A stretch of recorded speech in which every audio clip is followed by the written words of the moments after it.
তাবারাকা তাআলা তোমাকে আমাকে মানুষ করে বানালেন, আমরা মানুষ হতে পারলাম না, আফসোস। আল্লাহ চাইছিলেন মানুষ হবে আশরাফুল মাখলুকাত, সৃষ্টির সেরা।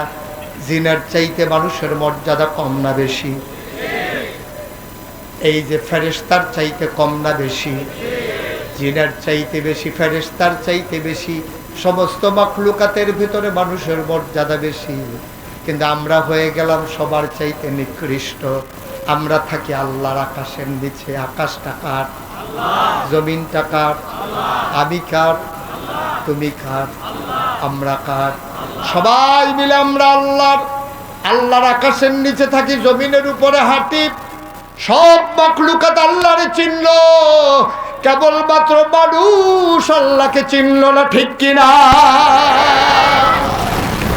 কোরআনুল কারীমে সূরা তাওবার 111 নম্বর আয়াতে আল্লাহ কত সুন্দর করে ওয়াজ করে দিলেন। আল্লাহ বলেন, ইন্নাল্লাহা আশতারা মিনাল মুমিনিনা আনফুসাহুম ওয়া আমওয়ালাহুম বিআন্না লাহুমুল জান্নাহ। ও নেত্রকোনার মানুষ, ও কলমাকান্দার মানুষ, পাঁচগাঁওয়ের মানুষ, শুনো শুনো শুনো। আল্লাহ কয়, ইন্নাল্লাহা আশতারা, আল্লাহ কিনে নিয়েছেন মিনাল মুমিনিনা, মুমিনদের কাছ থেকে। রাবিয়া বসরি সাথে উঠে যেতেন, তিনি ঘুমাতেন না, দিনের বেলা কাজ করতেন, সন্ধ্যা রাত্রে একটু ঘুমাতেন। তাহাজ্জুদের সময় জেগে জেগে আল্লাহর সাথে গুনগুন করে কথা বলতেন। তিনি একদিন আল্লাহকে কয়, আল্লাহ তুমি জানতে চাইতে পারো আমি দিনে কেন ডাকি না? না, আমি দিনে কোনোদিনও ডাকবো না। সবাই যখন ডাকে তখন আমার সবার সাথে ডাকতে ভাল লাগে না, আমি একাকী নিরিবিলি তোমারে পাইতে চাই।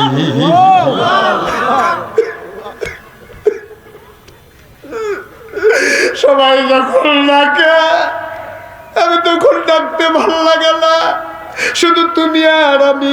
সুবহানাল্লাহ বলা, আমি সময়টার জন্য অপেক্ষা করি কখন তুমি একা হবে। আমি যখন দেখি পাখিগুলো ঘুমিয়ে পড়েছে আপন নীড়ে, আমি যখন দেখি কুকুরগুলো নিরাপদ আশ্রয়ে ঘুমায়, আমি যখন দেখি বেওয়ারিশ কুকুরগুলো নিরাপদ আশ্রয়ে ঘুমায়, আমি যখন দেখি ওই ছোট্ট শিশুরা মায়ের বুকে মুখ রেখে ঘুমায়, আমি যখন দেখি প্রিয়তম স্বামী প্রিয়তমা স্ত্রীকে নিয়ে ঘুমিয়ে পড়েছে, কেউ জাগনা নাই, আর সবাই ঘুমায়, আর তুমি তো ঘুমাওই না, আর আমি এখন ঘুমাই নাই, এখন তুমি আর আমি। শুনো শুনো শুনো, তোমারে আমার একটা কথা আছে। তোমারে আমার কথা হইল, আমি ছাড়াও তোমারে ডাকার মতো অনেক বান্দি আছে, কিন্তু তুমি ছাড়া আমার আর একটাও আল্লাহ নাই। ওজন কত কথা, কথার ওজন কত, কথার ওজন কত। আমি ছাড়া তোমারে ডাকার মতো অনেকে আছে, আমি না ডাকলেও তোমার কিচ্ছু হবে না, কিন্তু তুমি ছাড়া তো আমার আর আল্লাহ নাই। তুমি জবাব না দিলে আমি মরে যাবো, আমি বাঁচব না, আমার তো কেউ নাই। আমি বিয়েটাও বসি নাই, আমার জন্য অনেক বিয়ে আসছে, আমি ঘটককে বলে দিয়েছি বিয়ে করলে শরীর পাবে, মন পাবে না। আমি মন বিক্রি করে দিয়েছি ওই আয়াতের আলোকে, ইন্নাল্লাহা আশতারা মিনাল মুমিনিনা আনফুসাহুম ওয়া আমওয়ালাহুম। আমি আমার জানার মাল, আমার অন্তর, আমার সব বিক্রি করে দিয়েছি। কেউ যদি আমাকে বিয়ে করে হেরে যাবে, আমি কাউকে হারাতে চাই না। কেউ বিয়ে করলে সে ঠকে যাবে, কারণ সে আমার মন পাবে না, মনটা বন্ধক পড়ে গেছে আমার আল্লাহর দরবারে। এই জন্য আমি তোমার দিনে ডাকি না, তোমার দিনে ডাকি না। এই সময়টার জন্য আমি অপেক্ষায় থাকি, কখন তোমার ডাক দিলে পাবো, এই অপেক্ষায় আমি থাকি। এখন নিরিবিলি একাকী, তুমি আল্লাহ, আমি তোমার বান্দি। মাওলা রাব্বে কারীম, এই সময়টা আমার খুব বড় প্রয়োজন। ও নেত্রকোনার মুসলমান, মুশতাক ফয়েজি কোনোদিন কলমা কান্দা আসে নাই, আর কোনোদিন আসবো কিনা জানি না। কোনোদিন যদি মুশতাক ফয়েজি না আসে, মনে রাখো, মনে রাখো, আমার কথা কয়টা মন দিয়া মনে রাখো। আল্লাহর নবী কি সোনার নবী রে। এই নবীর জন্ম মক্কায়, শৈশব মক্কায়, কৈশোর মক্কায়, তারুণ্য মক্কায়, যৌবন মক্কায়, বিয়ে করলেন মক্কায়, নিজের বাড়ি মক্কায়, শ্বশুর বাড়ি মক্কায়, বিয়ে দিলেন মক্কায়, ব্যবসা করলেন মক্কায়, লেনদেন মক্কায়, বংশধর মক্কায়, থাকতে পারলেন না তিনি মক্কায়, চলে যাওয়া লাগলো মদিনায়, ঠিক কিনা?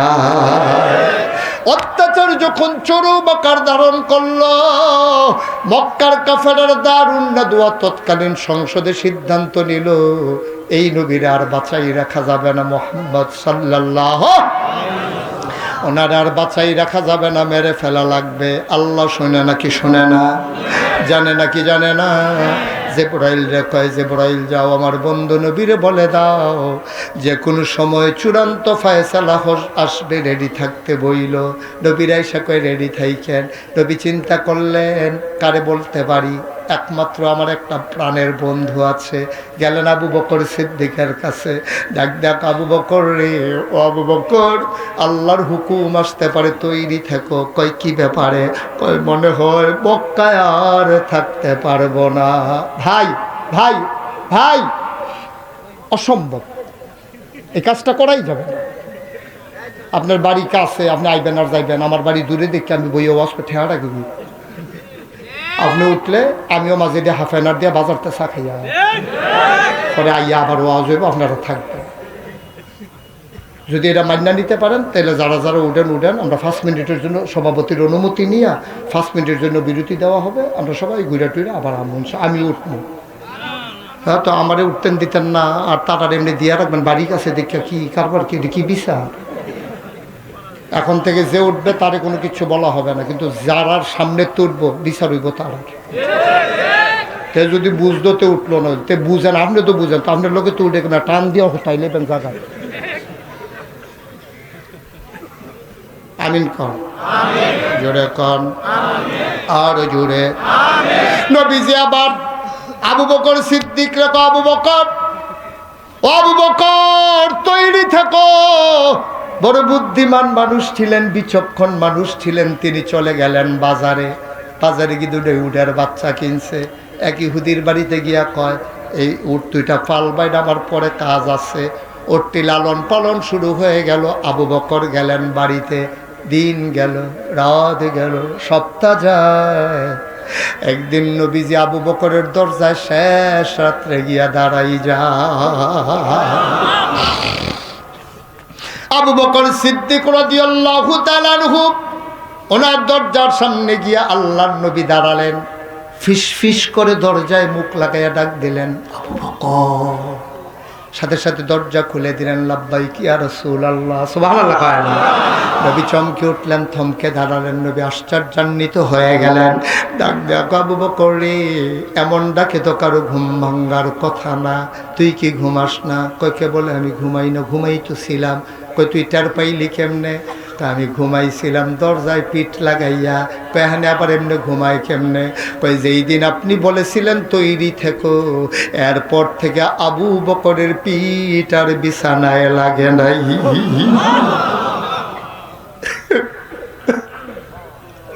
আমি আর পিঠ বিছানায় লাগি নাই। আমার বিবি আবার এটাকে কয় ঘুমাইতে আসেন। আমি বলেছি না, বিছানায় ঘুমানো যাবে না। আমি একবার ডাইনে কাত হয়ে পড়ে যাই, বামে পড়ে যাই, সামনে পড়ে যাই, কিন্তু দরজা ছাড়ি না। কয় কেন বিছানায় ঘুমাও না? কয় যদি আপনি এসে ডাকেন, বিছানায় যদি ঘুমাই, ঘাড়ো ঘুম যদি হয়ে যায়, আপনি ডাকবেন, কষ্ট হয়ে যাবে আপনার, আমাকে পাবেন না। কয়েক ডাক লাগবে, কাফের যদি টের পেয়ে যায়।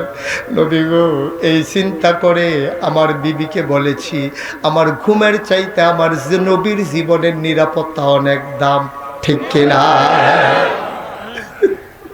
আমি না ঘুমাইলেও চলো না, কিন্তু নবী 2 বার ডাক দিলে আমার কলিজায় মানবে না। আল্লাহ নবী কই চলো, চলে যাই, হুকুম চলে আসছে। আবু বকর ইহুদির বাড়িতে গেলেন, ওটগুলা নিয়ে আসলেন টাকার বিনিময়ে।